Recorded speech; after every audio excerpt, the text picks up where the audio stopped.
रामायण काल में ऐसे कई मायावी असुर, दानव, वानर और राक्षस थे जो आश्चर्यजनक रूप से शक्तिशाली थे। जैसे वानर, गरुड़, रीछ, माल्यवान, सुमाली, माली, रावण, कालनेमी, सुबाहु, मारीच, कुंभकर्ण, कबंध, विराध, अहिरावण, खर और दूषण, मेघनाद, मैदानव, बाली आदि। कुंभकर्ण का परिवार।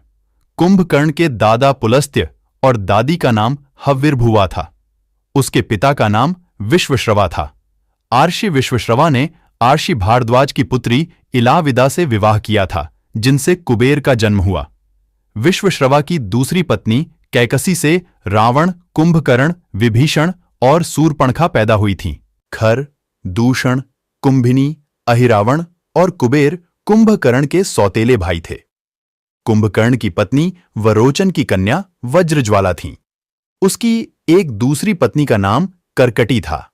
कुंभपुर के महोदर नामक राजा की कन्या तड़ितमाला से भी कुंभकर्ण का विवाह हुआ। कुंभकर्ण के एक पुत्र का नाम मूलकासुर था, जिसका वध माता सीता ने किया था। दूसरे का नाम भीम था। कहते हैं कि इस भीम के कारण ही भीमाशंकर नामक ज्योतिर्लिंग की स्थापना हुई थी। रावण की सेना में अस्त्र शस्त्र या यंत्र बनाने वाले एक से एक वैज्ञानिक थे, जैसे शुक्राचार्य भार्गव, शंबूक और कुंभकर्ण और वज्रज्वाला। कुंभकर्ण अपनी पत्नी वज्रज्वाला के साथ अपनी प्रयोगशाला में तरह तरह के अस्त्र शस्त्र और यंत्र बनाने में ही लगे रहते थे, जिसके चलते उनको खाने पीने की सुध ही नहीं रहती थी। कुंभकर्ण की यंत्र मानव कला को ग्रेट इंडियन पुस्तक में विजार्ड आर्ट का दर्जा दिया गया है। इस कला में रावण की पत्नी धान्य मालिनी भी पारंगत थी। वरदान के पहले और एक दिन जागने के दौरान कुंभकर्ण यह कार्य करता था। एक दिन छोड़कर वर्ष भर सोना।